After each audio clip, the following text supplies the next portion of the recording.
Hey, Gabriel, Hey, Gaybros, Jose. where are we today? Surprise me. Today, we are at the Lone Star. I think that we should actually get to a point if we build our audience that they sponsor us because we're making like quite a bit of commercial Yeah, we've time for definitely them. gave them call-outs many times. Yep. And I don't know if we've discussed this, but next week you're moving to Chicago. Oh, yes, I am. So we will have 2 bars to promote, assuming we go to a dive bar each. Oh, yeah. If we actually record from divers, yes. Now, I have my doubts about that. But yeah, let's see. Hey, Zoom worked just fine. It would be like you're on a phone call at a bar. Yeah. Yeah. I mean, in any case, Chicago is full of divers. It's insane. Sure is. Yeah. Very cold dive bars. Oh, yes, they are. You should move with me. If only, Gabriel. Yeah. So, what did we watch this time? So this was your pick. Mm-hmm. It's a movie we had both watched before. It came out. Think? I think we'll discuss that further. It came out in 2014, and it is David Robert Mitchell's "It Follows." Mm-hmm. This is second movie.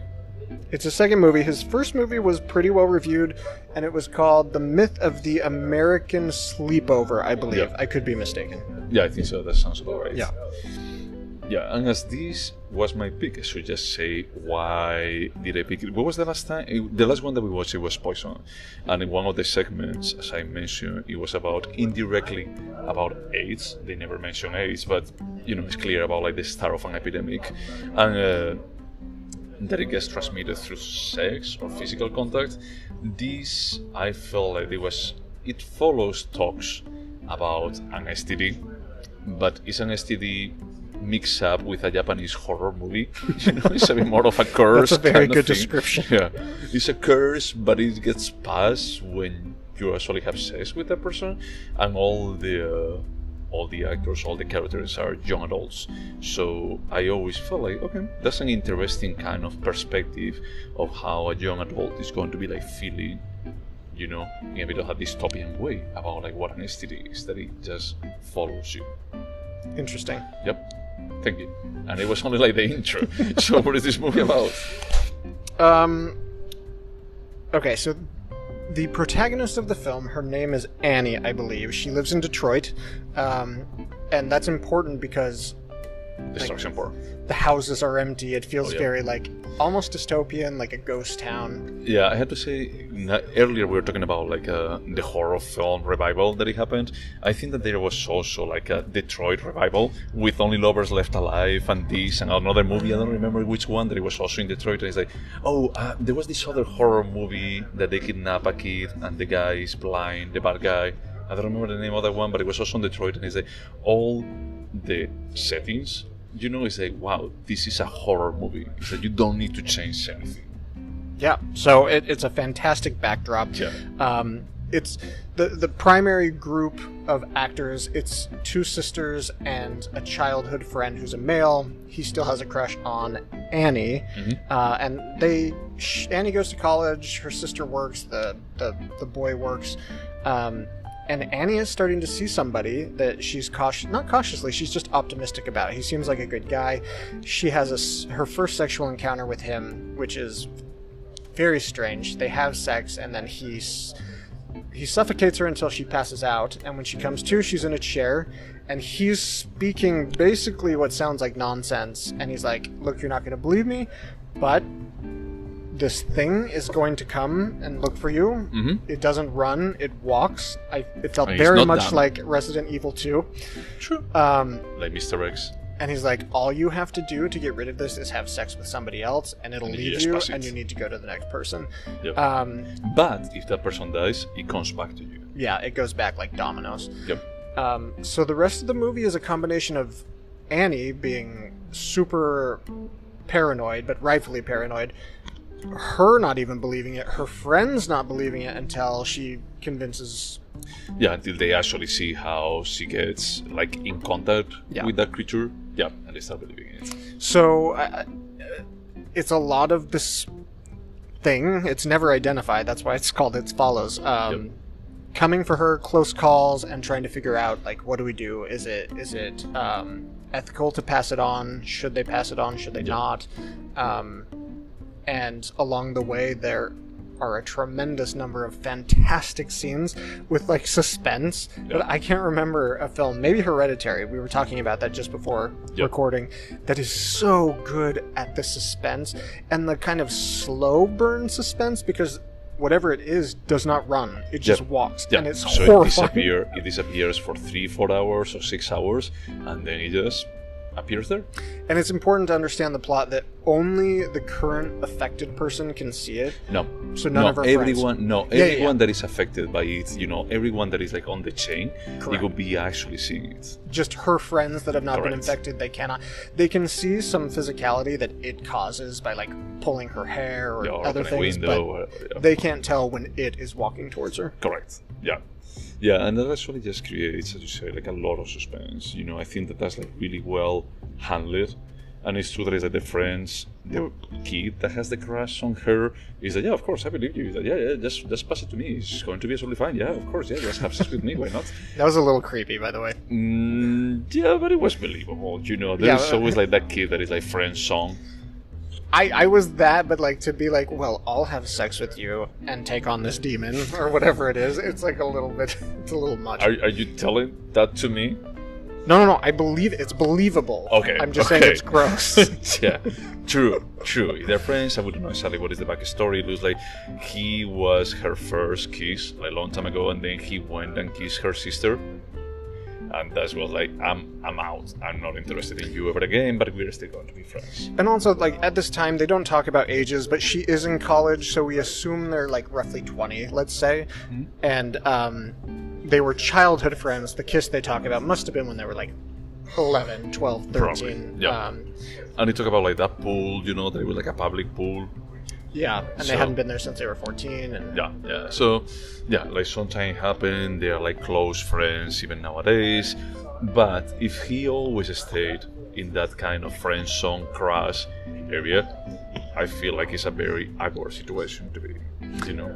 And ultimately, so she has sex with two men. One is a very handsome guy from across the street. Yeah, is it the bad boy? You know, yeah, the James Dean of this movie. And the kind of nerdy guy feels bad, but then she passes it successfully to Hot Guy. Hot Guy doesn't take it seriously. There's a horrific scene where, at the very beginning, the original guy warns it can appear as somebody you know, it can be a stranger, and in the bad boy's case, it appeared as his mother, who then rapes him and kills him during the rape. Yep. So, you know, something interesting that is like on the killing part is like, there is a couple of scenes when it is urinating itself. It's what? Urinating itself. Oh yeah. Peeing. Yeah. And that's one of the scenes. That is that the mother is actually, there is like some kind of fluid that is going through it. And it's like one of the things that they usually say, that is like STDs are transmitted through the fluids. So I think we've successfully given a synopsis. What the fuck does this mean? I think that it's a bit more about like the fear. So for example, let me just tell you, if you ever get syphilis, is that from that point on, it's always going to be present in the results. You will test positive for life? Yeah. For the basic one, they have to do like a different one. They have to just check on your medical records. It's like, oh, you actually were positive, so it's going to be like following you. I've never had syphilis. I'm not really a slut. Either, you know. But it's like they actually told me that. You know, they explained to me. They said, look, this happens. It's as easy to heal than anything else, but it's always going to be there. It's going to be like following you forever. I didn't know that, and I also want to clarify. I don't believe in the term slut. That was a joke. No slut shaming. I didn't even hear. Having an STD doesn't mean you're a slut. I didn't even hear the term slut, but thank you for clarifying, Blake. Sure. And yeah, I think that is a bit more about when you are opening to sex in your life, is that there is always the fear about like if someone is going to be passing something to you. And usually it's not a bad intent, but it's like in this movie it's about bad intent. So I 100% agree with you, 100%. But where the film goes about who to pass it to get rid of it, if it's a metaphor, it's a broken metaphor. No, why broken? Because why are they obligated to pass it to somebody? And ultimately, she does pass it to the nerdy kid, and the nerdy kid passes it to a prostitute. So tell me, what are we? Do we know if it actually passes to a prostitute? Because he actually drives her around. We don't see her, the prostitute. Like we don't know, and it's very open ended. And the last scene is like basically them like holding hands, and we see someone following them in the background. So we don't know. Is that they actually ends up like we are going to be like living the rest of our lives with this fear. Okay, so I have my opinion about what actually happened, but it is open-ended. Yep. But I would assume that he did give it to a prostitute, and that's why they're holding hands and feel calm. I don't think that they are like calm. Is that they're like just looking at each other. They don't look back, but is that they are like just not completely in love. But again, if it's a metaphor about the fear of STDs, what is that passing it along to somebody? What I don't understand. Was the director trying to say something? I think that it's a bit more of the breaking into adulthood. You know, that is like if you ever go through one of these things, is that you're always going to have in your mind the fear that you may run into something like this again. And it's not a pleasant experience. You know, is that from that point, it's like you're in a coming of age that is not a pleasant one. It's like, yeah, you had sex, you had pleasure for a moment, but it's like from this point on, if you actually deal with an STD, it's that you're going to know the negativity of that. Yeah, and I can relate to that. I don't know if you've ever had an AIDS scare, but like one of the first 10 times I had sex, I was like, nope, I got AIDS. And it was like... It was the not worst. Even HIV, like so you already got it. Yeah, it was like the worst 48 hours of my life. So like that horror of having something walking towards you very slowly but nonstop. He managed to capture that in a way that I honestly, Hereditary is the only thing that comes to mind as another film that was able to sustain the level of suspense for as long as they did. I'm not going to talk about Hereditary here. Okay, so take away that, but take my compliment about how well they've done. Yeah. I mean, it's a bit more about like the knowing that they are just waiting for this thing to come back. That is that they will never be able to just sleep and relax completely. Is that they're always going to be thinking is that this thing may come back. And if they pass it to 10 different people down the line, it's like what happens next? Is that they are never going to be like sure that those people are not going to be dying by that. So neither one of us has seen his first film, which we said it before, I'm not going to say the name again, but apparently that film is very authentic and sincere about what it is to be an adolescent. So I do find it interesting that his second film is what it means for a young adult, these kids to leap from adolescence into adulthood. They clearly don't have the skills yet, just like everyone. And then Under the Silver Lake is about like young adults like trying to figure out what they want to do with their lives and just being complete failures. Which is his third and final, so it's the last thing he's done. I haven't seen that movie either. And before, it's interesting because you said you didn't like his most recent film. I was thinking about watching his first film, and ultimately we decided not to, which I think is interesting because I would say we both really like It Follows. Yeah, I mean, I like it. I really like it. I have to say that this was like at least the third time that I watched it, and I think that I like it more the previous times than this one.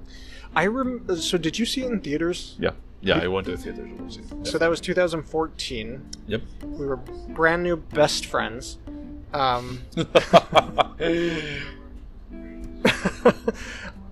So I was telling Jose this before we started recording.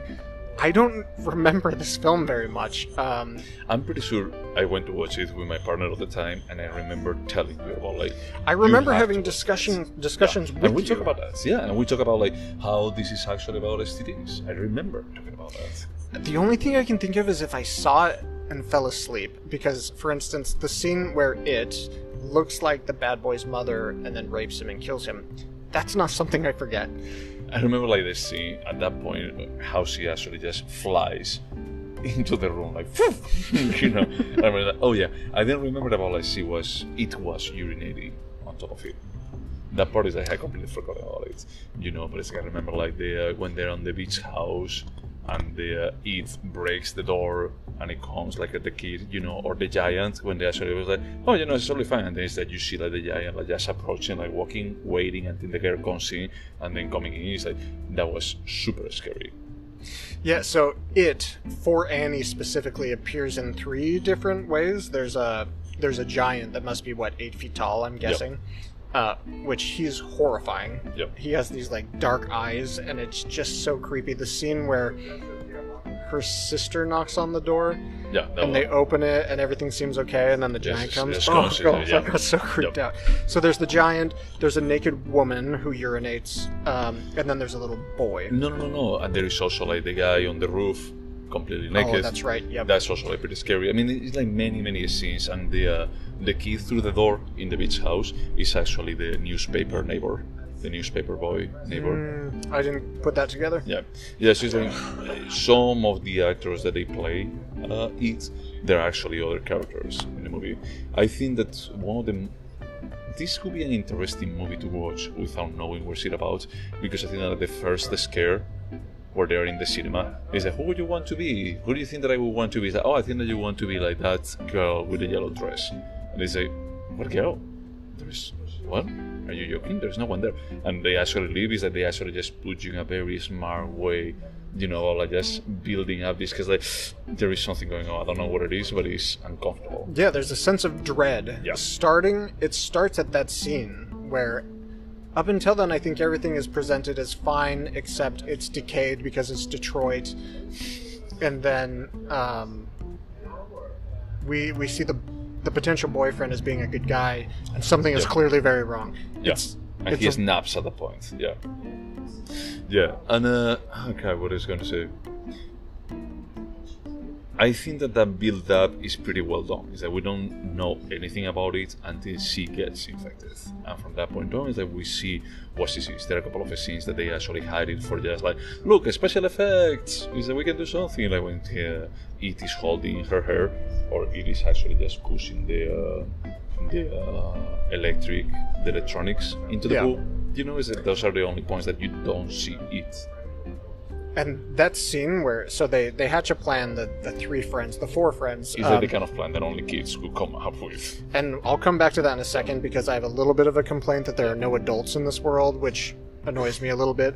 But she stands in the middle of a very large pool, and the plan is when it gets into the water, they'll throw the electronics in, it'll electrocute it after she gets out, but ultimately it just like picks up all of these super heavy electronics and throws them super hard at Annie.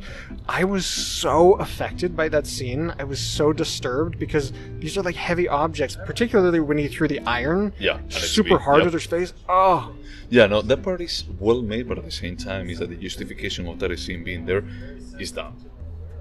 It did feel a little bit like, so he wrote the script, David, and I feel like he had a great premise, and he didn't quite know how to finish it. Yep, and it's like that part is that, look, they're kids, I get it, but this is super dumb. It's like everything else is like, I can understand it as kids, but no kid could come up with this. They couldn't. It's like, why did you actually just go for a chainsaw? Or anything else that can be like just more devastating than actually just try to electrocute in a giant pool? Is that that's not how it works. And now, from a shooting perspective, from the cinematography perspective, it's like pretty cool. Like the scene when they are like all of them sleeping around the pool, and it's like they're like just putting one electric stuff, one electronic piece, just next to each one of them. It's like, yeah, that's visually appealing, but from a story perspective, is that there is no sense for this to exist. I agree with you, but I also think there were some very cool visuals that happened. Like, none of her friends can see it when it arrives at the pool, and so she's forced to just keep pointing at it, which I personally made me feel panic. But don't you think that it's a bit more about thinking about like the visual result, and now I'm going to be like justifying why this is happening? Because I think that everything that pointed to this scene is when the nerdy kid is shooting the gun while they're under the water. And you just see them like how it is trying to just suffocate her, like drown her, and then you see like the bullets like just coming through. That's not how bullets work. I also had that thought. I was like, that stops after like 6 feet. Exactly, it's like that's not how it works. But sure, But it's pretty clear that he thought about like, oh, that would be like pretty visually striking.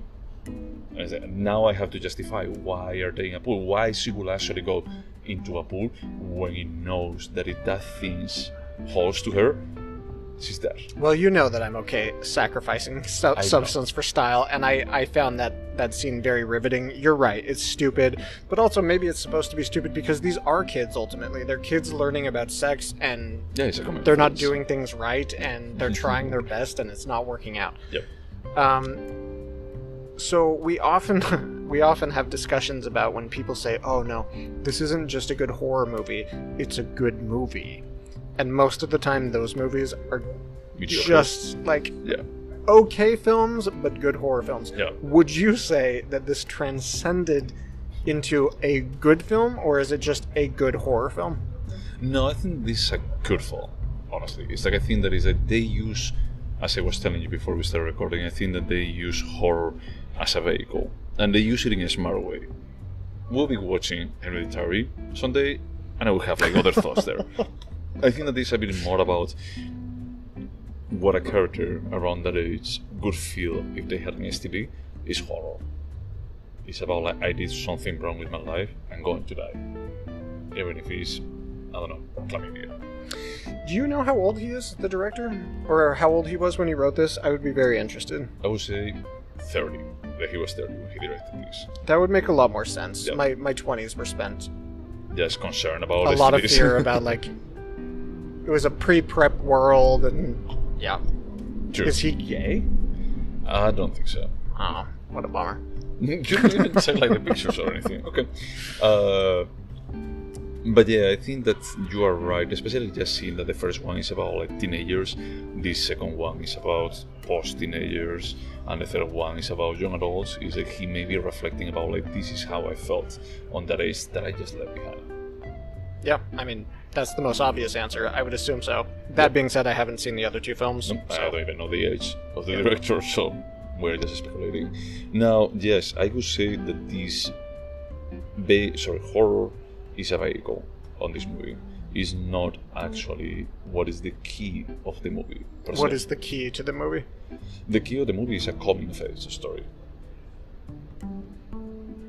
So let's say we took the horror aspect out of it. What's there? There's not like complicated human relationships. Don't you think that you could actually just make drama out of this? Is that you would actually have to change the genre? But is that, don't you think that you could still change the genre into something else? Because if we watch Hereditary, I think that the answer is yes. But again, if you take the horror element out of it, it's kind of a very basic film. There's not a ton of character development. There's not like a lot of story. But do you think that they could have done that? I think they could have, yeah. They could have turned it into any other genre. It could have been like a teen comedy. Sure, yeah, it could have been. Not better than Clueless, but it would be a teen comedy. Oh my god, it would be garbage. Okay. So from that perspective, is like what I think is like the topic is like it's a bit more like trying to correlate with what would be like the internal feeling of these characters, of these kids. That'll be a bit more like horror. I'm not talking that it's like all of this is metaphorical, but I'm just saying that it actually just fits because it's how they would have felt. They would have felt horror about this. So I agree that emotions are an important part of why this film is successful.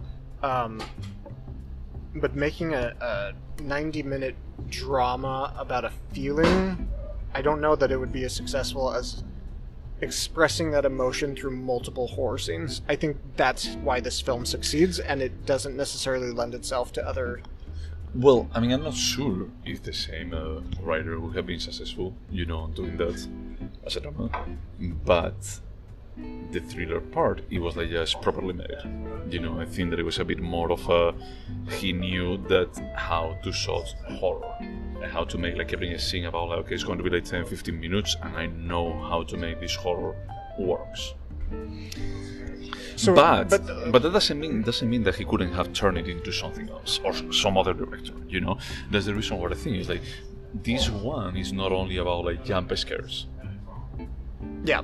That's completely true. It's not cheap like that. Yeah. But I will say, because we've kept making the comparison to Hereditary, the filmmaker started to write a script where he wanted a family drama where things didn't end perfect like all other movies. Yep. So he had a super solid script or a super solid idea that he decided to turn into a horror film. Yep. You already gave all my analysis. I don't feel like there's enough there and It Follows to go into any other. No, because I think that this, what is the Ari Aster, the director? I can never remember his name. I think he did this is a Midsommar. bit, I think that this is more honest from the perspective that he wanted to do a horror movie, you know, and he knew exactly what he wanted to talk about.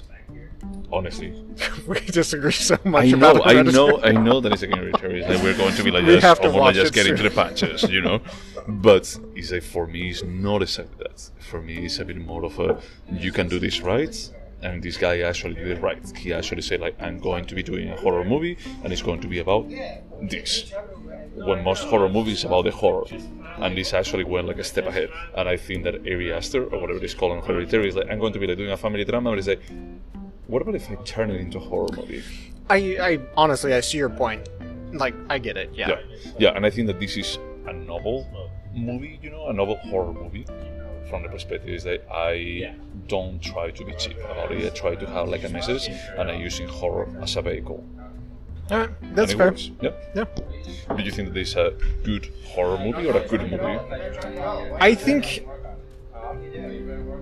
it's hard to answer that question. And while we've been having the discussion the last 5-10 minutes, I'm like, what am I going to score this? What am I going to score this? And it's going to be above 7.5, which is what I call good. So I would say it's a good movie. I don't think it's... I think it will stand the test of time, especially because the style of the filmmaking kind of roots itself in the 80s, and now that means nostalgia to basically everyone. But that's it, because they have mobile phones. Yeah, but like the music, the style of the filmmaking, it's all very 80s. Yeah, like the music and other aspect of it, it almost felt like Mandy, you know? Yes, it did, very much. It felt like, I know what the 80s are. With less like complete conviction and my God, Mandy. Well, I mean, Mandy was supposed to be a homage to the 80s, and he's a seed about doing that. Yeah, and this film is less concerned with being an homage and more like cherry-picking some of the things that would probably remind us, his target audience, of their childhoods, which I actually appreciated. Typically, I don't like 80s style, like synthesizer pop music. I know you love it, but it's not my thing. Well, like Depeche Mode. Yeah, I mean, Depeche Here Mode I thought it was perfect. I thought that it actually just helped out to just create a weird effect, you know, weird about like everything is strange, like an unsettling effect. Exactly. Yes. Overall, I'm happy I watched it either for the first or second time. I don't remember. Should we go over the questions? Yes, we should. Because one of them is actually about that, if you're going to be remembering this. All right, so, Jose, would you watch It Follows again? Yeah, I think so. I think I would watch it. I would like to watch it with someone that doesn't know anything about it and just seeing their reaction to it. Yeah, I would actually absolutely rewatch it again. I actually thought about asking my husband to watch it, although in my memory he saw it with me the first time, but maybe he also forgot. Did you ask him if he watched it? No, I haven't. No, I didn't speak to him today. Yet. Would you recommend this? Yes, definitely.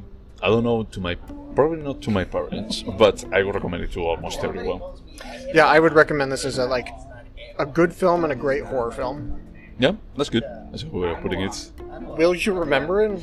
Yes, I think that I forgot like parts of it. I remember like the mother like jumping into the room, but I couldn't remember exactly who did she pass it to. I remember that, okay, she tried to pass it to someone, that person dies, then it comes back, and I remember like the ending, like the two kids like walking on the street holding hands and just having someone behind. But I couldn't remember like some of the specifics. So I put maybe, which I don't even know if it's allowed, but sure, yeah, I was shocked how little I remember from the first time, so maybe in 5 years I will completely forget it. Maybe not. Yep. Is this a timeless piece? Yes, I think so.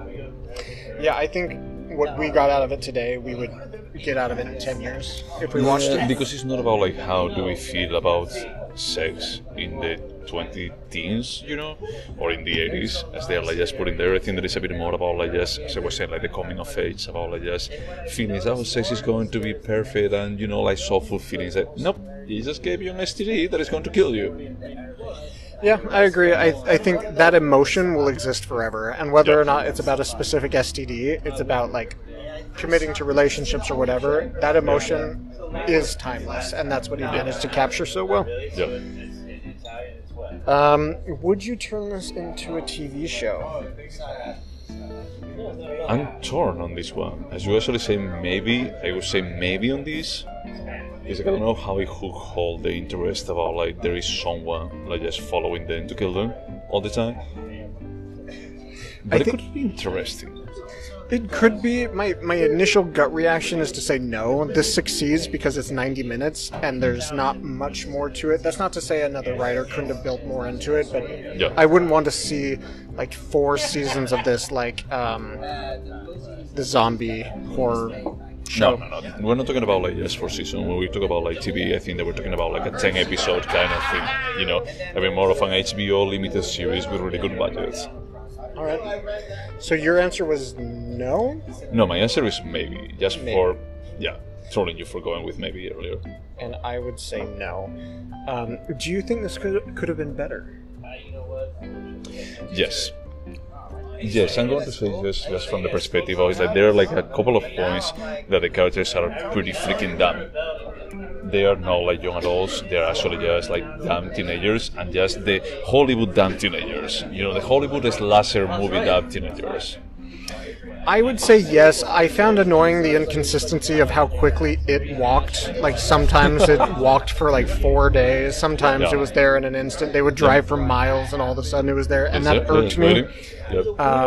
But overall my complaints are minor, but I do have to answer yes. Yep. So all that's left is to score it. This was your pick. Yep, so you had to score first. I'm going to give it an 8.